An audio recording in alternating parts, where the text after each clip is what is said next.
les vérifie tous comme ça. Vérifie le tien.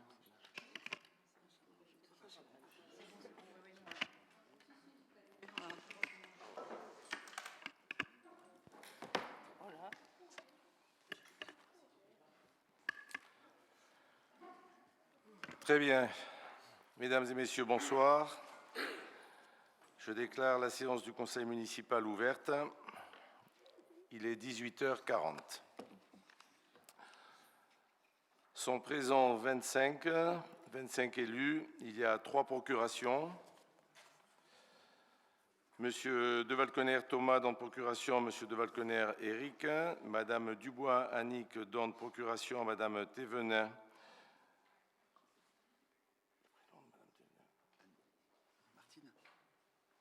Martine. Désolé, ce n'était pas bien écrit, j'avais un doute. Madame Renée Thomas donne procuration à Claudine Boisseau. Madame Renée Thomas arrivera un petit peu en retard. Voilà, et une absente, Madame Pélissier, pour l'instant, qui vous rattrapera en cours de route certainement. C'est bon. Bon, le quorum est atteint.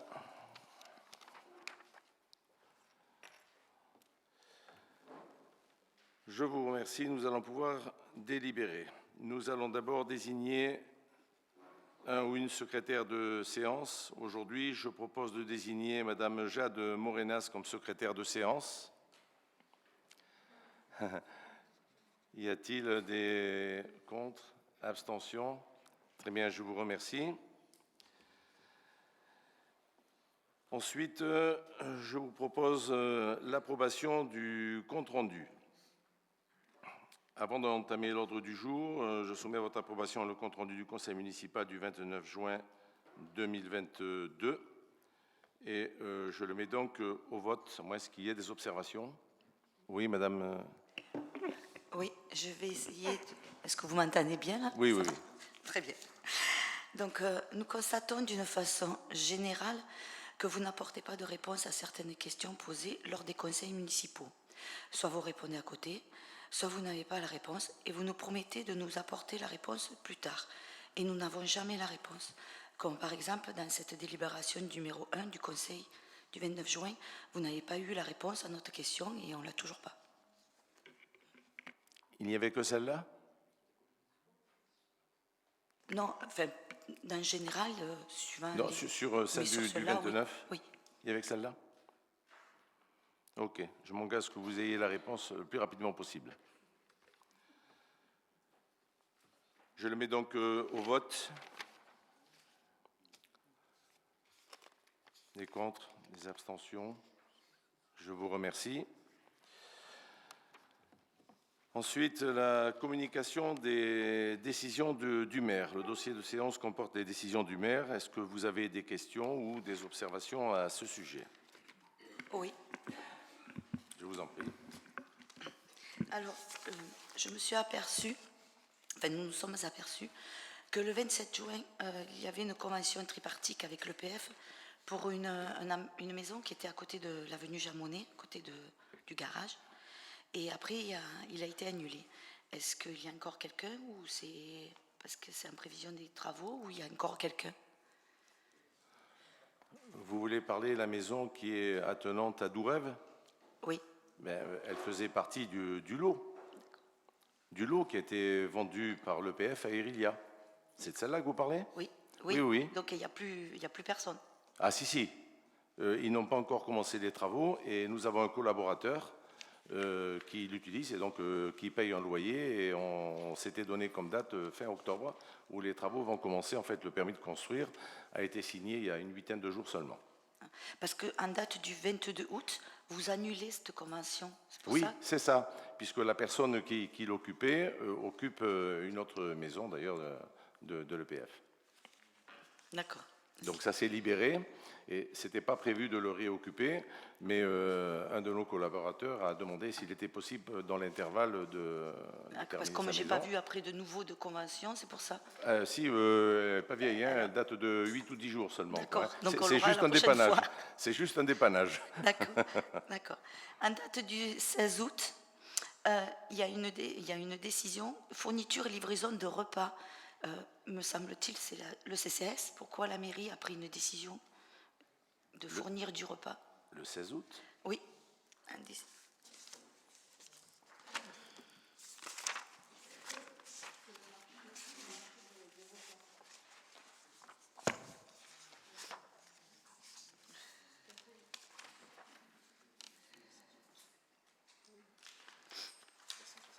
16 août. C'est la 167. Oui, c'est ça, c'est ça. Fourniture et livraison de repas en mode liaison froide pour la restauration à domicile destinée aux personnes âgées ou présentant une incapacité. Et le fournisseur, c'est le ramier. En fait, c'est un marché qui est renouvelé pour 3 ans. Il se terminait, il a été renouvelé pour 3 ans. D'accord. Donc c'est pour le CCS. Oui. D'accord. Et ma dernière petite question, c'est le 9 septembre, vous avez redéfini les nouveaux tarifs de l'accueil jeune. Je ne me semble pas qu'on a vu passer une délibération à ce sujet. Si? Et vous l'avez passé le 9 septembre. Enfin, je vais donner la parole à M. de Valkener. J'ai regardé, je ne l'ai pas vu. Pardon. Ça a été fait sur le mois de juin, quand on a refait en même temps, de tête. Parce qu'il y avait les horaires. On avait les horaires, ah oui. Mais je n'ai pas vu le tarif. Si, c'était avec? Si. Je ne l'ai pas vu. On demandait confirmation, mais si, ça a été vu justement à ce moment-là.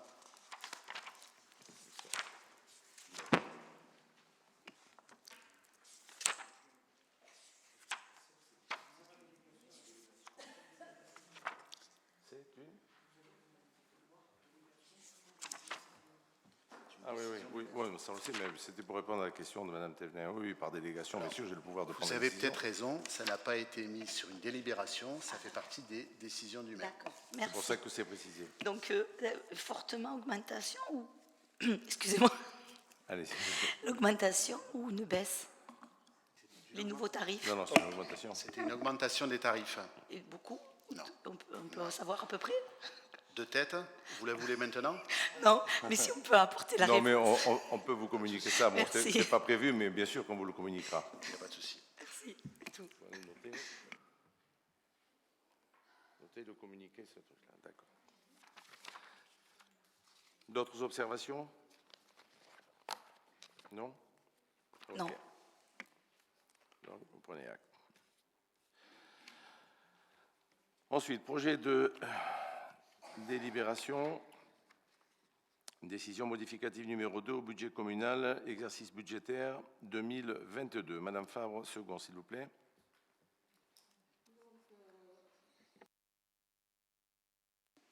Je ne vois rien.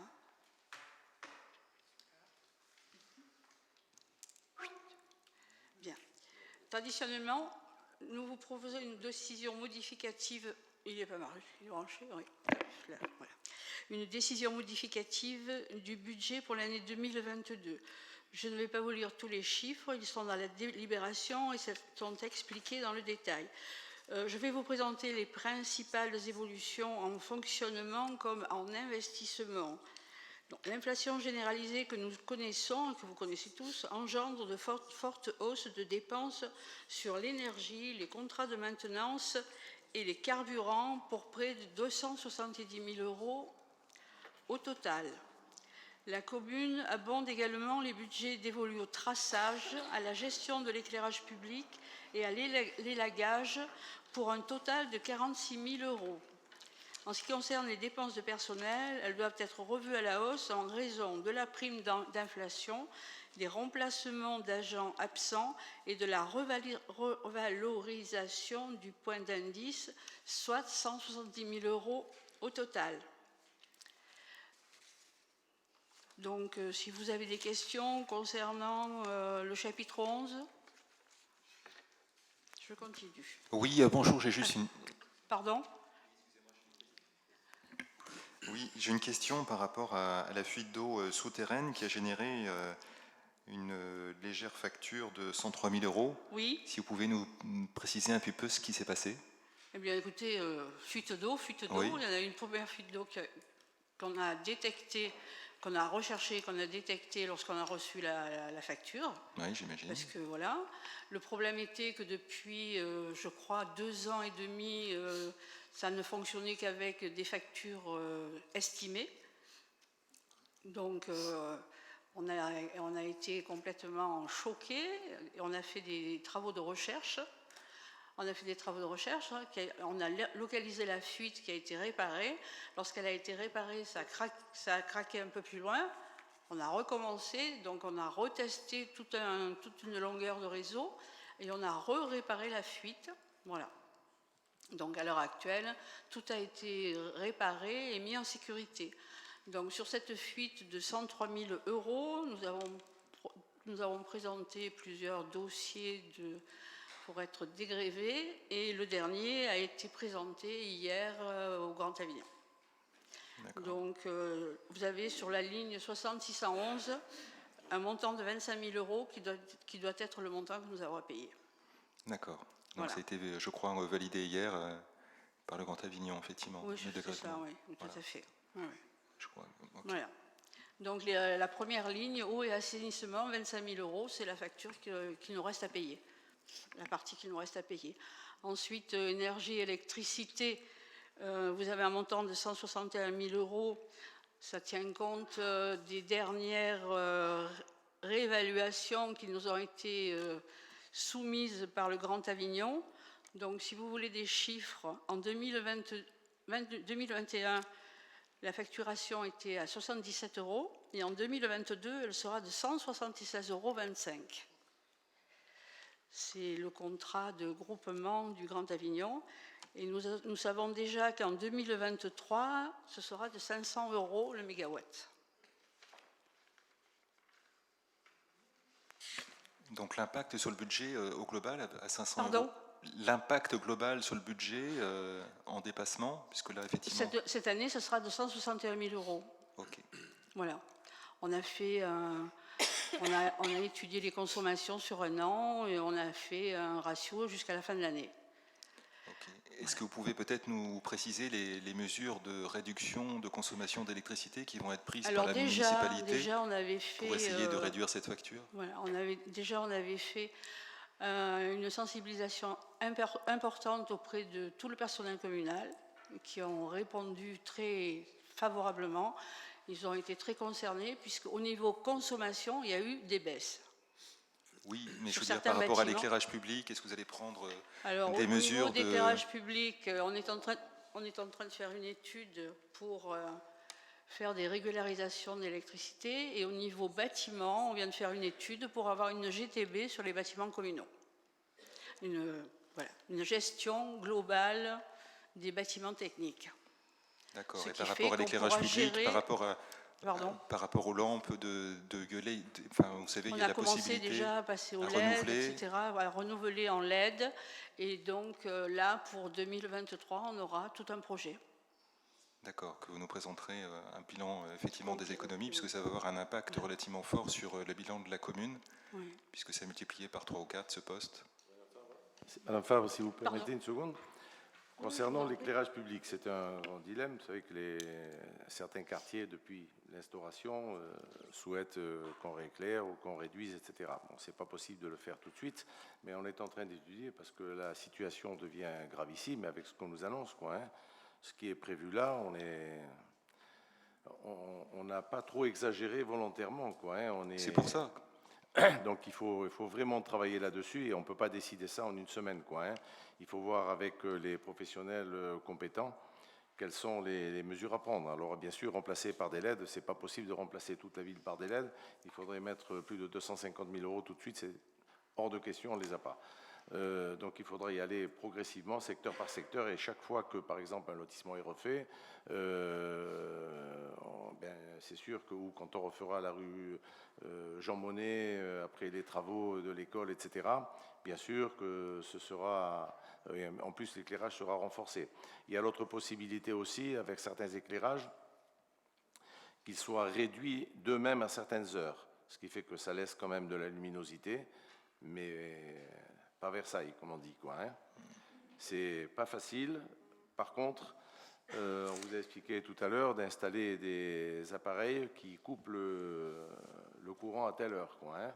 On s'aperçoit que des associations ne respectent pas, quoi, hein, et 4 ou 5 projecteurs à 19h sont allumés parce qu'après, dans 3 quarts d'heure, il fera nuit, qu'ils sont toujours en train de jouer et que la personne en question n'a pas envie de retraverser tout le terrain pour aller allumer la lumière quand il fait nuit, quoi, hein.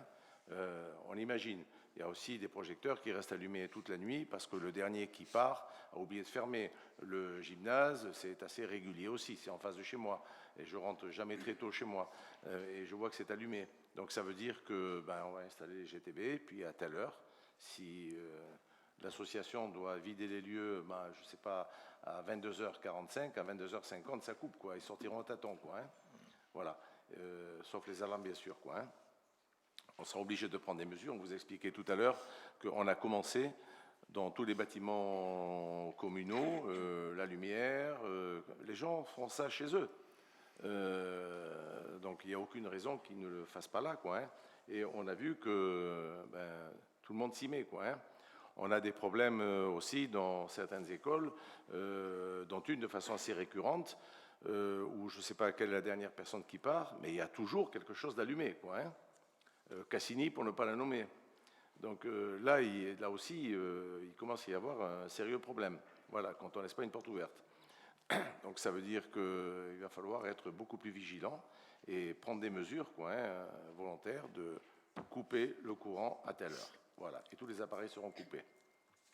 Et puis on respectera dans les bâtiments publics les données de l'ADEME qui suggèrent quand même des températures raisonnables, quoi, hein. Voilà. Dans les salles de sport, 17, je pense que c'est bien quand on fait du sport de ne pas avoir 22 ou 23, quoi, hein. Voilà. Ça répond partiellement à votre question, mais on le verra à l'usage, mais ça ne peut pas se faire malheureusement du jour au lendemain, surtout pour l'éclairage public, quoi.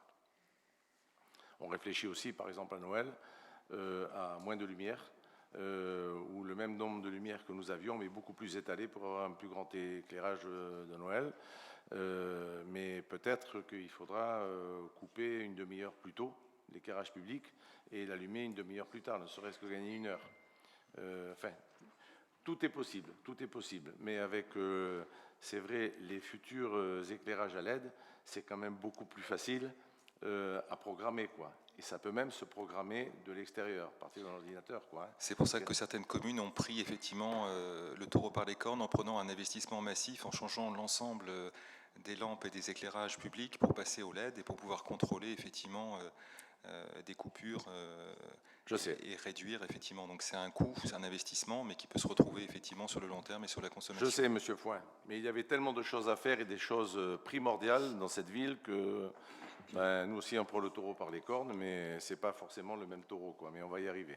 Ok. Voilà. On voulait avoir une précision sur les mesures qui seront prises par la commune pour diminuer vous suivrez. On vous tiendra au courant. Madame Favre.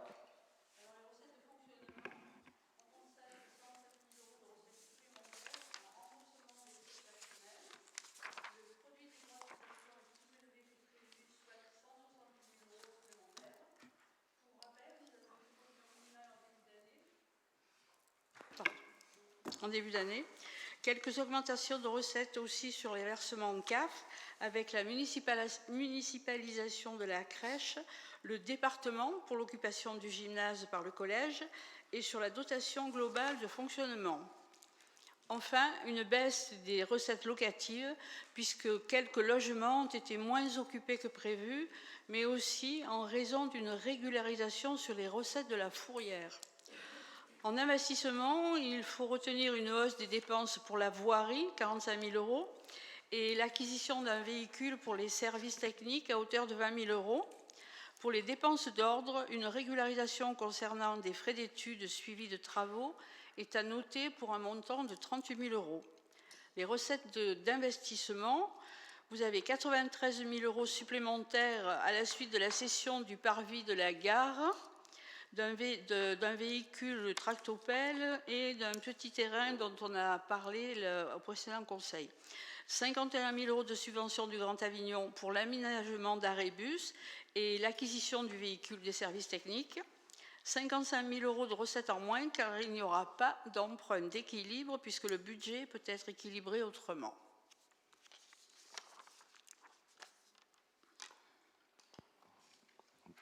Des observations?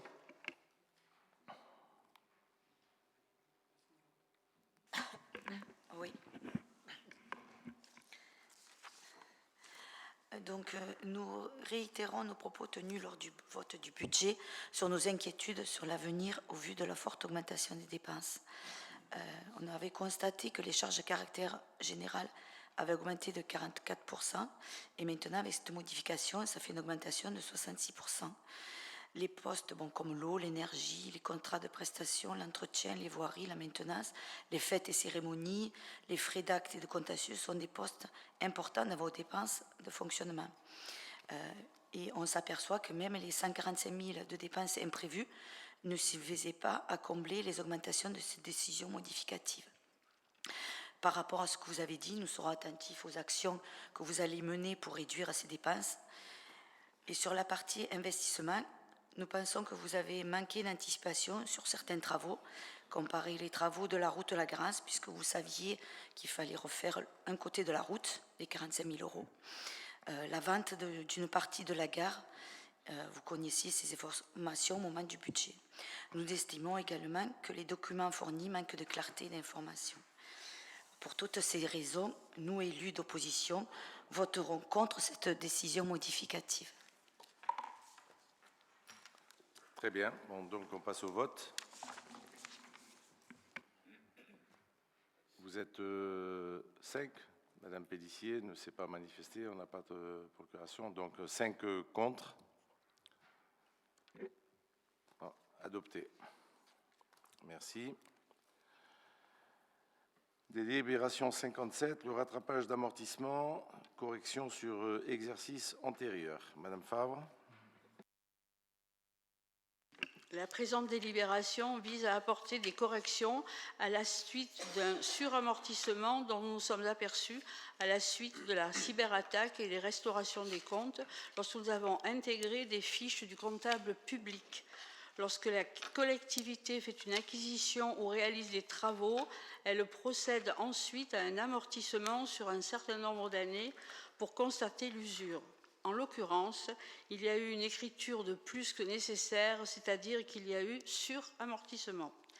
Ce suramortissement est venu réduire de façon fictive le résultat de fonctionnement et augmenter le résultat d'investissement.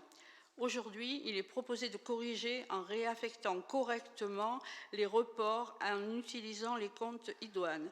Le suramortissement à corriger est de 3 684,27 €. Des observations?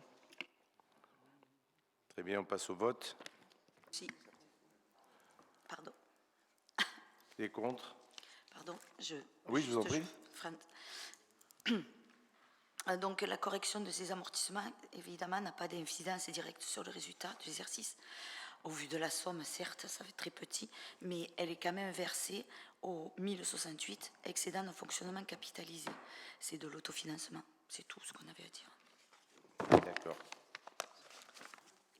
On passe au vote. On décompte. Abstention. Vous abstenez? OK. 5 abstentions. Adopté. Merci.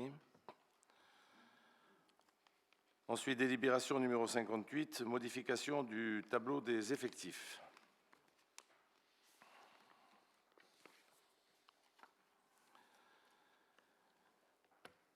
La présente délibération vise à mettre à jour le tableau des effectifs. Concernant les postes qu'il est proposé de créer, plusieurs postes pour procéder à des recrutements pour diverses raisons.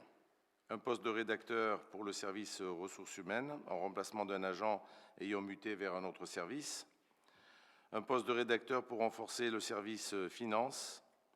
Un poste de technicien principal de deuxième classe pour la restauration scolaire, en remplacement d'un agent quittant la collectivité. Un d'adjoint administratif pour le CCAS en remplacement d'un agent ayant muté vers la municipalité.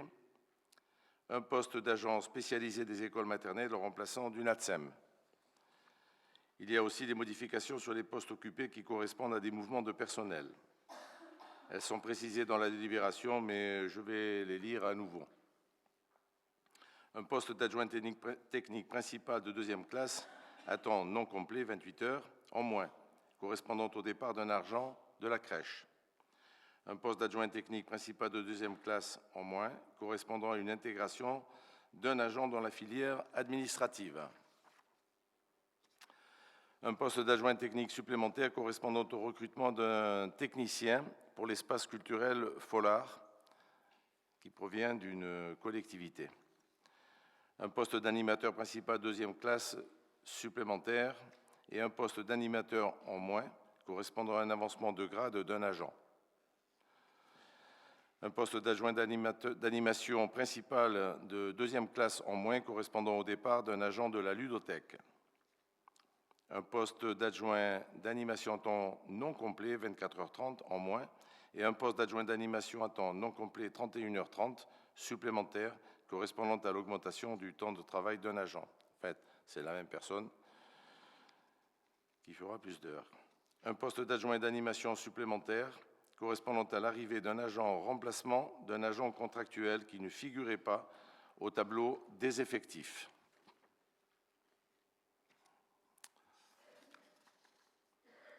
Des observations? Oui, je vous en prie, Monsieur Jameau. Une fois de plus, nous voilà avec des délibérations portant sur les questions d'emploi. Et une fois de plus, vous vous alignez sur la stratégie gouvernementale, c'est-à-dire que de nouveau vos propositions sont plus portées par les effets d'annonce et la précarité que par la réponse aux besoins et à la stabilité du personnel. Je m'explique. Vous nous présentez un tableau des effectifs qui fait apparaître 34 postes vacants, des postes inscrits comme des postes de titulaires et de toutes catégories. Or, l'une de vos délibérations propose une fois de plus d'ouvrir des postes précaires alors qu'il s'agit de répondre à de véritables besoins pour l'activité municipale. Et pour couronner le tout, comment comprendre que la délibération 59, qui dit créer des emplois non permanents dans des activités qui, elles, sont permanentes, et qui plus est, dans la délibération 58, vous annoncez que vous voulez créer des postes supplémentaires qui ne prennent pas du tout en compte les postes vacants. Là, vous ne semblez pas avoir compris que pour autant que des agents partent pour un autre service, ils ne partent pas avec leur poste. Le poste dans la fonction publique n'est pas le grade. Et lorsque l'agent part à la retraite, il part avec sa pension, mais pas avec son poste. Tout cela me paraît tellement incohérent que je ne peux que m'inviter à m'interroger sur les objectifs que vous recherchez. Monsieur Giamot, d'un côté, vous nous dites que nous dépensons trop en frais de personnel. Et d'un autre côté, vous nous dites que nous précarisons. En fait, il y a des gens qui partent, il faut les remplacer. Beaucoup sont des contractuels parce qu'ils trouvent peut-être une meilleure situation ailleurs. Mais c'est ainsi, et c'est ainsi que procèdent presque toutes les municipalités. Vous l'avez pratiqué, vous aussi.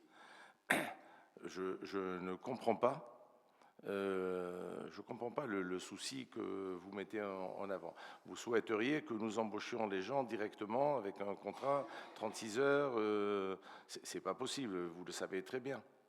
Vous le savez très bien. Aujourd'hui, on ne peut pas se le permettre. Il y a des emplois et il faut savoir aussi qu'il y a des personnes qui choisissent ces emplois parce qu'ils ont un autre job ailleurs et ça leur convient. Ce sont dans des fonctions courantes. J'ai un peu du mal à vous suivre. Bon, c'est un faux débat, quoi, en fait. Par exemple,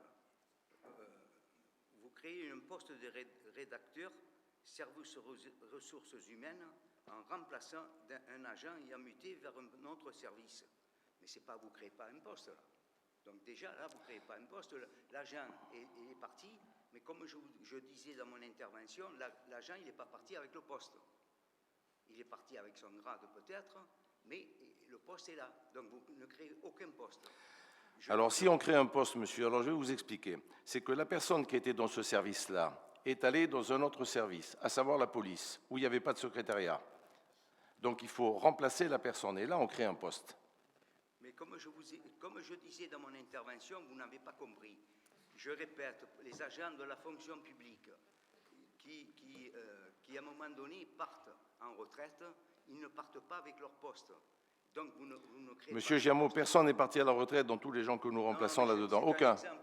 Ah oui, non, mais prenez un exemple réel. On n'a pas si que des vieux à Morières qui partent à la mais retraite compte tous les 8 tenu jours. qu'il y a un dilemme là. Il y a un poste de rédacteur services des ressources humaines. Vous avez créé un poste de ressources humaines compte tenu qu'un agent il a été muté vers un autre service. C'est ça. Mais l'agent qui a été muté vers le poste, vous ne le créez pas. Le poste, Comment voulez-vous que nous recrutions en extérieur pour remplacer cette personne-là? Non, si vous parlez tout le temps. Eh oui, mais- Je voulais vous poser une question. La personne change de service, donc le poste reste vacant. Pour pouvoir recruter quelqu'un de l'extérieur, il ne s'agit pas d'une mutation de chaise musicale, Vous dites que il vous s'agit créez de un poste, recruter. monsieur Laissez-moi le maire. finir. Vous n'embauchez pas un agent. Vous dites que vous créez un poste. Mais ce La poste- personne ne l'était pas, rédacteur. On cherche à élever. D'accord. Bon, écoutez. On veut élever le niveau et nous avons besoin dans ce service d'un rédacteur. Donc on est obligé de délibérer pour pouvoir créer ce poste, Monsieur Giamot. C'est pas un poste à mi-temps précaire. C'est pas un poste à mi-temps précaire, c'est un Moi, plein temps. Je lis ce qui est écrit. Vous ne créez pas un poste, voilà, c'est tout. Vous embauchez quelqu'un, mais vous ne créez pas de poste. C'est l'esprit de la fonction publique, cela. C'est pour ça que... Très honnêtement, je pense que vous n'avez pas compris, mais vous voulez que je répète une dernière fois? Mais on ne va pas faire les... Non, on ne va pas passer la nuit D'accord. là-dessus, vous avez raison. Ensuite, je veux dire, si ça continue, Morières, c'est une véritable armée de précaires. Il y a de plus en plus d'emplois non stables. Et je vous rappelle que vous avez 34 de postes qui sont... je veux dire, il y a 34 postes qui sont vacants. Et pourtant, des problèmes, il y en a à Morières. Hein. Le personnel, il y en a besoin. Et là, il y a besoin d'une stabilité. Il faut savoir ce que vous voulez. Quand on recrute et que vous dépassez le poste salaire et charge, et puis là, on recrute carrément une personne d'un niveau supérieur à la personne qui est partie dans un autre service, et vous nous reprochez que... Mais je ne vous reproche rien. Je vous dis que le personnel, il y a une cohérence à avoir au personnel. C'est tout. Je ne vous reproche rien. Et je ne me permettrai pas de le faire. C'est gentil, Monsieur Giamot, c'est gentil. Mais j'argumente mes propos. Pour conclure, juste sur ce tableau des effectifs, j'aimerais juste apporter une précision. Donc, on constate une fois encore, au niveau du nombre de policiers municipaux, qu'il y a 7 personnes, alors que vous en aviez prévu 13. Je crois que c'était la sécurité de Morières, elle faisait partie, je crois, de vos axes forts. Et on constate qu'il n'y a toujours que 7 policiers municipaux, alors qu'effectivement, vous aviez prévu pratiquement un doublement de la police municipale. Voilà, c'est simplement une précision. Alors, deux choses, je vais passer rapidement là-dessus, parce que là, il n'est pas... Je voudrais juste terminer, s'il vous plaît. Je vous en prie. Entre la stratégie que vous avez voulu mettre en place et les moyens que vous mettez en œuvre pour atteindre cette stratégie, c'est juste une incohérence qu'on veut soulever. Et je rebondis simplement sur les propos, effectivement, de Monsieur Giamot. De Monsieur Gémeaux, effectivement, c'est 34 postes inoccupés, c'est pas une question de coût, c'est une question simplement de... On a des fonctionnaires municipaux qui sont attachés, j'imagine, à leurs fonctions, et le fait de passer par des contrats, entre guillemets, d'intérimaires, ça correspond pas forcément à l'esprit que nous, on a pour les employés municipaux. Je comprends bien que peut-être le coût pour la commune est différent de passer par des intérimaires que de passer par des agents, mais il me semble que l'esprit, entre guillemets, d'employés municipaux est plus de sanctuariser des personnes sur des postes et d'avoir une qualité de service. Je ne dis pas que les intérimaires n'ont pas forcément cette qualité, mais avoir 34 postes, entre guillemets, inoccupés ou de personnes qui sont intérimaires pour la commune, ça nous paraît une gestion un peu bizarre. Voilà. Et effectivement, je rebondis quand même sur... mais je crois que vous allez répondre par rapport aux policiers municipaux. Ça fait quand même ça fait presque 2 ans maintenant que vous avez la gestion de la commune. Ça fait à chaque fois qu'on a ce tableau des effectifs que l'on constate qu'il n'y a que 7 policiers municipaux, alors que ça fait partie effectivement de votre axe fort, la sécurité sur Morières. Donc on s'étonne effectivement que vous n'arriviez pas à mettre les moyens en face de votre politique sécuritaire au niveau de la commune. Bien. vous avez terminé. Alors, avant de vous parler des policiers municipaux, je vais même pas répondre à M. Giamot, nous avons largement. Je vais juste parler des policiers municipaux. Aujourd'hui, et c'est dans toute la France, il y a la chasse aux policiers municipaux. Il y a une très forte demande partout et une surenchère qui est faite. On essaie de recruter. Si vous regardez, nous avons toujours une annonce nous recherchons un brigadier chef et un brigadier. En permanence. Nous recevons des dizaines de demandes, des dizaines par mois. La majorité ne sont pas des policiers. Ce sont des gardiens pénitentiaires en 75%. Et je peux comprendre ces personnes, ce qu'elles passent dans la pénitentiaire. Mais les faire venir et travailler, vous savez très bien ce qui se passe, c'est qu'on ne les a pas pendant 6 mois, qu'il faut financer, que ça tourne entre 11 et 13 000 euros, avant qu'ils aient des habilitations. En fait, on aura le policier à plein temps que dans 6 mois et demi, en gros. On recherche des policiers, nous en avons eu 3 là, qui sont en train de terminer leur stage et leur habilitation. Je pense que fin octobre, c'est fini, ils sont tous là, ils sont tous armés, ils auront les habilitations, et enfin l'équipe sera complète. Nous avons eu un départ d'une policière et nous l'avons remplacée. On a eu la chance, on a trouvé quelqu'un qui arrive le 13 ou le 14 octobre, qui a toutes les habilitations, sera simplement le temps de faire les démarches auprès de la préfecture et il sera complètement équipé. Et on cherche toujours.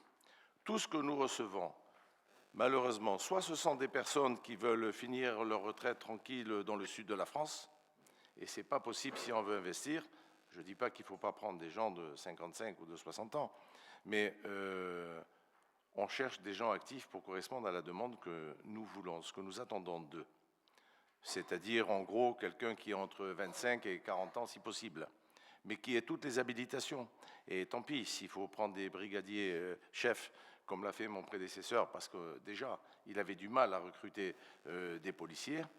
Ben, nous, on a eu 3 départs, plus un, là 4, et on remplace au fur et à mesure. Les 3 jeunes que nous avons, ben, pendant 6 mois en alternance, on ne les avait pas, quoi, hein. On peut les avoir que le week-end, sauf quand ils font des stages qui sont à Dijon ou ailleurs, donc on ne va pas les faire rentrer pour travailler un samedi. C'est très difficile. Pour compenser ce déficit en attendant, et vous le savez, vous me l'avez assez reproché, nous avons passé une convention avec la police municipale du Pontet, qui fait son travail. Je ne suis pas autorisé à vous dire, je pensais que je pouvais vous montrer les rapports, mais on m'a dit que c'était confidentiel, je ne pouvais pas. Mais ce que je peux dire, juste un exemple, la semaine dernière, à 3 heures du matin, un simple contrôle, la personne chargée de stupéfiants avec une arme de poing. Et ils l'ont eu. Et ils l'ont eu parce qu'ils sont perspicaces et des chasseurs. Vous voyez, on ne peut pas dans la journée avoir cette efficacité. Et nous n'avons pas les moyens d'avoir aujourd'hui une brigade de nuit. Ça n'est pas possible. Et je pense très honnêtement que pendant cette mandature, je doute fort que ce soit possible. Par contre, oui, nous allons rentrer dans une période où on va pouvoir avoir le premier arrive, là, donc il va remplacer la policière qui est partie, donc on va toujours rester avec nos 7. Mais je souhaite recruter quelqu'un, si possible, en décembre, et je souhaite en prendre un au cours du premier trimestre 2023, et ainsi de suite, pour arriver mi-2024, si possible, à 9, ou fin 2024 ou plus tard. Et on fera une pause. Voilà.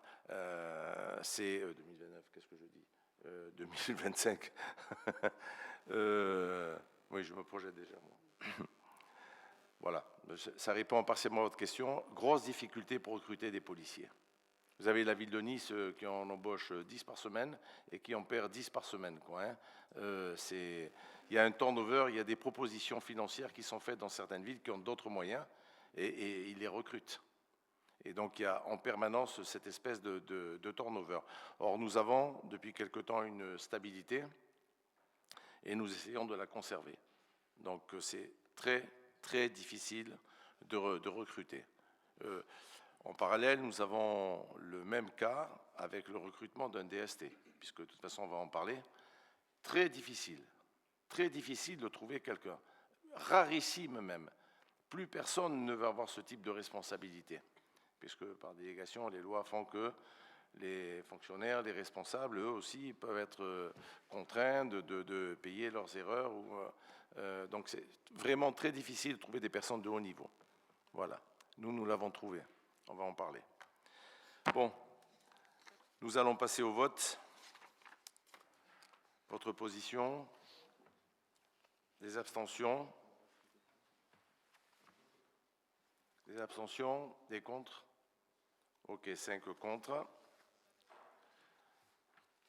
Adopté.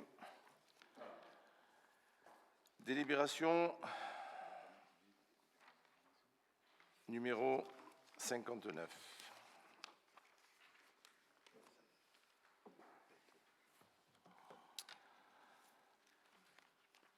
Alors, création d'emplois non permanents, un accroissement saisonnier d'activité.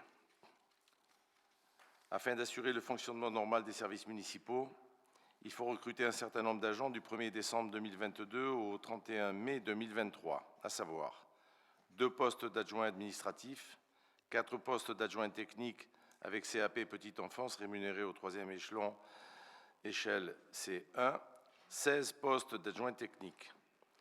Il s'agit du même nombre d'agents que pour la période du 1er juin au 30 novembre.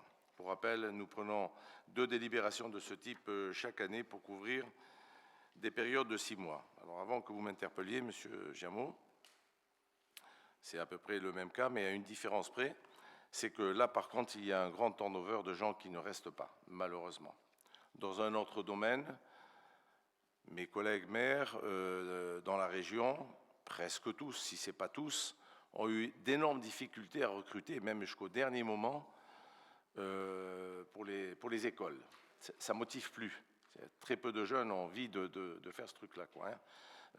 Malgré que l'indice a fait qu'ils sont mieux payés, malgré qu'on peut offrir des conditions ou plus d'heures, mais ils n'ont plus la motivation. Ça devient pénible, ça devient difficile, ils n'ont plus envie.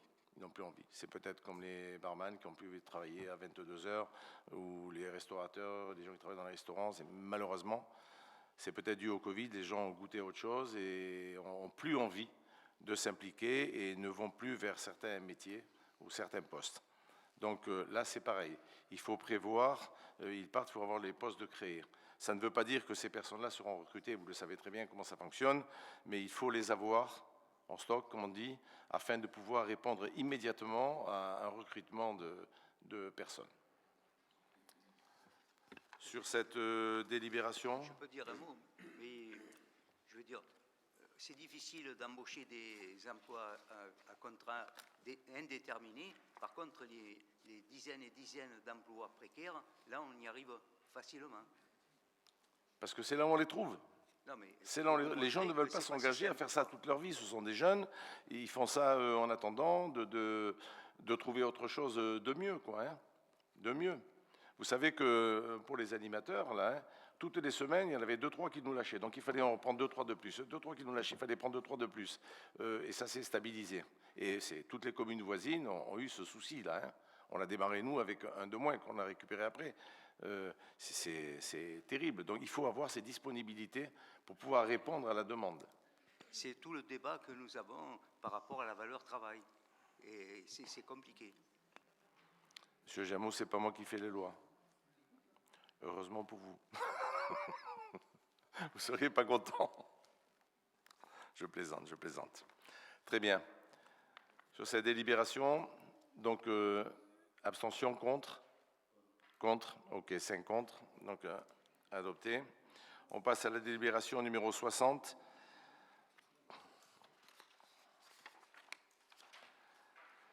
Création d'un emploi permanent pour un agent bénéficiant déjà d'un CDI.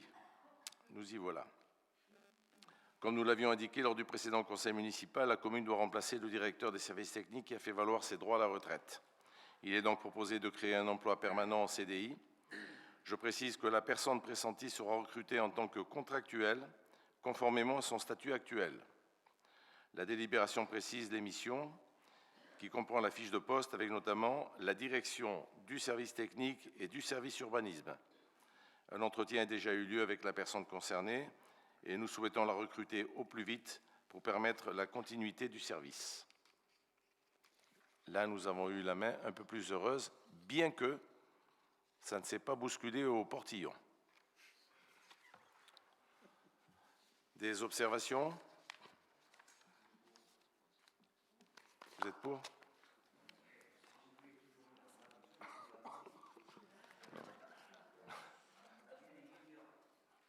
Oui? On avait un ingénieur qui part en retraite. Oui? C'est Eh pour bien, ça. on reprend un ingénieur qui arrive. Non, mais vous le nommez directeur et pas ingénieur. Oui, bon, c'est Non, la, mais c'est- je vous c'est ai la- dit que- en fonction- c'est la fonction que cette personne a aujourd'hui. Non, mais On la reconduit dans la même fonction. Vous ne pouvez pas prendre un fonctionnaire et lui demander d'être Non, mais moins... vous m'applaudissez parce qu'on vote pour. Je vous montre quand même que tout n'est pas clair. Voilà, c'est tout. Hein. Mais j'insiste pas. Monsieur Jameau, vous avez l'habitude de compter les pattes des moutons et de diviser après par 4 pour savoir combien il y a de moutons. Et on perd du temps, là. Hein. Et le temps, c'est de l'argent, vous le savez. Donc, si vous êtes pour, à l'unanimité, ça me fait plaisir. Merci. Délibération numéro 61. Modification des tarifs funéraires. C'est moins gai. C'est des CDI, là. Oui, oui. Funéraire. Pardon. À partir du 1er octobre 2022. En 2018, le Conseil municipal avait délibéré concernant les tarifs funéraires. Aujourd'hui, il convient de revoir ces tarifs, notamment pour supprimer les concessions à perpétuité que nous ne pouvons plus assurer. En effet, de plus en plus de concessions se retrouvent abandonnées et la commune ne dispose pas d'un foncier assez important pour continuer d'accorder des concessions à perpétuité. La délibération supprime également la taxe d'inhumation, conformément à la loi du 29 décembre 2020. Tous les autres tarifs, à savoir l'achat et le renouvellement des cuves funéraires ou des columbariums, demeurent inchangés.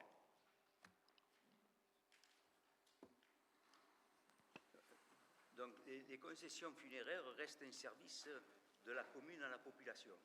Oui. Déjà, comme le préconise l'article 121 de la loi inscrite dans la loi de finances, la taxe ne sera plus payée par la population. Ça, c'est quand même une... Mais c'est la loi, hein, c'est pas... Non, mais c'est bien, qui c'est bien. le décide. C'est bien. Cela ne peut masquer le refus d'une concession funéraire à perpétuité, comme vous le proposez. De plus, à Morières, les concessions sont entretenues par les familles. Je dirais que peut-être que Morières, c'est un peu particulier parce qu'elles sont bien entretenues. Sauf quelques-unes, Monsieur Giamot. Mais il y a toujours des détails. Hein. Donc, ensuite, dire qu'un nouvel agrandissement du cimetière ne paraît pas envisageable, de mon point de vue, ça pose problème. Parce que vous dites que... Hein, donc ça pose problème. Je vais vous répondre. Il y a, mon prédécesseur l'avait fait, nous, bien sûr, on le maintient, il y a des terrains à côté qui sont prévus et réservés pour ça. Mais il faut retarder cette échéance parce qu'il arrivera un moment, avec la démographie actuelle, ça sera plus possible. Il faudra acquérir des terrains ailleurs et avoir un deuxième cimetière décentralisé par rapport à celui-ci. Aujourd'hui, vous savez, les familles ont la possibilité de renouveler 5 ans, 15 ans, 30 ans. Vous savez, quand ils ont renouvelé 30 ans, c'est correct. De plus en plus, je ne sais même plus si, moi qui étais varois à 30 ans, et j'ai un caveau dans le Var, que ma maman a fait construire, dans ce cimetière-là, qui est à La Valette, dans le Var, c'est fini les perpétuités. Il y a eu 3 extensions, et après, il y a des bâtiments, il arrive un moment, c'est plus possible, quoi. Hein. Et la municipalité n'a pas du tout, un peu plus loin dans le Var, au Lavandou, ça fait déjà 20 ans qu'on ne peut plus enterrer dans la ville. La municipalité a dû acquérir des terrains dans les communes voisines. C'est-à-dire que c'est vrai que ça a tendance un peu à se calmer parce que la crémation, aujourd'hui, est quand même proportionnellement importante, quoi. Donc on arrive dans un caveau à mettre des urnes ou des columbariums, ce qui est quand même plus facile et moins envahissant, ça prend moins de place en terrain. Mais il faut se rendre à cette évidence, hein, on n'a pas le choix. On n'a pas le choix, malheureusement. C'est une évolution de la société, M. Giamot. Et je suis comme vous, hein, je suis mortel moi aussi. Il faut bien que j'aille quelque part un jour, quoi. Ouais, il y a quand même il y a des personnes, beaucoup d'incinérations qui, je veux dire, qui ne sont plus sous terre.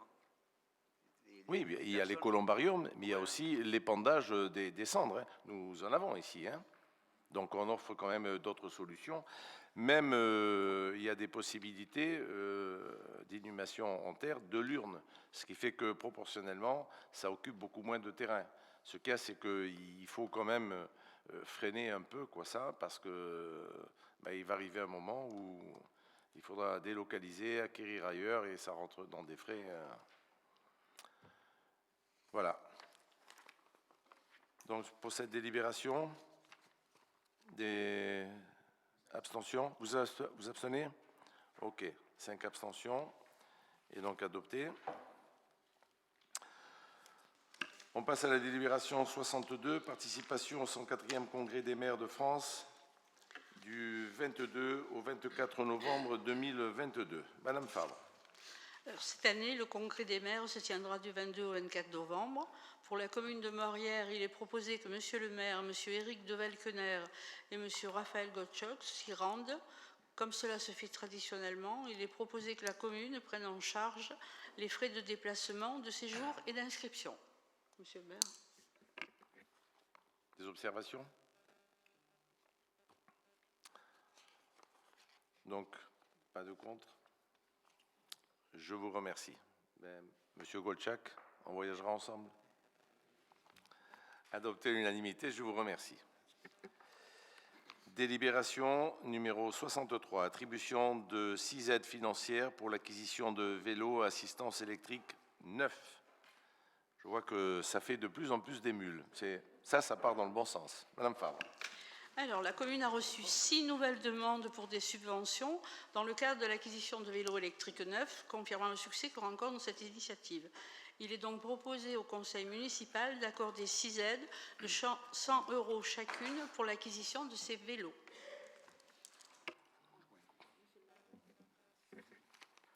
Des observations? Abstention? Pas de contre? Adopté à l'unanimité, je vous remercie.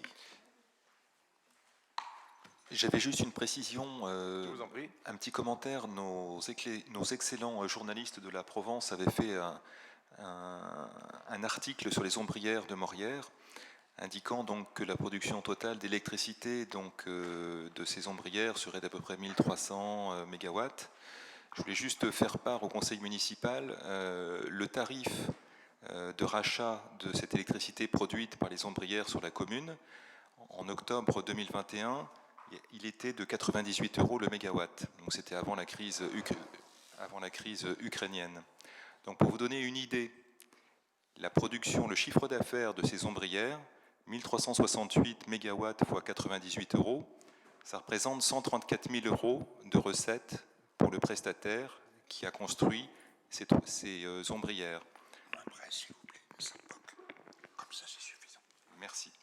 Sachant que le coût, comme il a été précisé dans cet article, l'investissement est de 1 million d'euros. 1 million d'euros qui rapporte 134 000 € au prestataire. C'est-à-dire qu'en moins de 10 ans, il a un retour sur investissement, ça fait une rentabilité de 13%. Pour notre part, la commune ne perçoit que 6 000 €, alors que le propriétaire empochera 134 000 € par an liés à cet investissement. Monsieur Foin, avec tout le respect que je vous dois, vous êtes en train de dire n'importe quoi. Ah non. Ah, mais absolument n'importe quoi. D'abord, les prix sont fixés, ça ne se passe pas du tout comme ça. Est-ce que déjà vous parlez des ombrières qui sont installées sur les Colpagnols et sur, par exemple, Dion, ou est-ce que vous parlez des ombrières qui sont en train d'être installées? Dans l'article de journal, il est mentionné que la production totale, qui est, donc je ne sais pas si effectivement ça correspond aux 3 ombrières plus celles qui sont sur les halles, puisqu'il est indiqué que la production globale est de 1368 MW. Et vous avez donc un prix d'achat de ces mégawatts de 98 €. Donc ça fait 134 000 € de chiffre d'affaires pour un investissement d'1 million.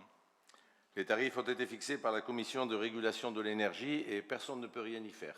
C'est imposé. Oui. Donc je ne sais pas d'où vous sortez, vous, vos chiffres, Mais vous savez que d'un opérateur du Pagnol, photovoltaïque. Pagnol et Dion, nous récupérons l'énergie pour nos propres besoins. Ça, c'est une chose. Par contre, pour toutes les ombrières, on ne récupère pas l'énergie. Je sais bien. Ça finance les installations, Oui, qui sont bien au-delà de vos 130 et quelques mille, là. Par contre, ils nous payent une redevance de qui 6 vous 000 paraît euros. modeste. On l'a discuté la dernière fois, autour de 2 000 euros par installation. Tout à fait. Et dans 20 ans, 6% de la production, quoi, hein. C'est comme ça que ça se passe partout. Oui, Par contre, dans les grandes surfaces, où eux, ils installent, ils financent, mais ils récupèrent la totalité, mais sur des surfaces très, très importantes. Or, malgré ce que vous voyez, ce sont quand même de petites surfaces. Ce sont des petites surfaces. Il faut déjà trouver des installateurs qui veuillent bien faire cette avance financière. Donc, ne me sortez pas des prix où vous voulez dire qu'en gros, on perd 130 et quelques mille ou 140 000 euros par an. On ne perd rien du tout. On ne perd rien du tout. Ces Je ne dis installations pas que ne l'on coûtent perd, rien je ou dis que presque rien. si on avait fait effectivement cet investissement, mais lors du prochain conseil municipal, je vous apporterai des précisions concernant le prix d'achat du mégawatt produit par les Bien stations volontiers. photovoltaïques.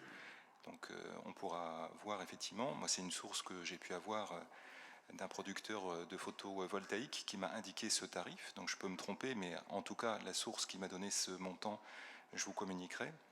Et je voulais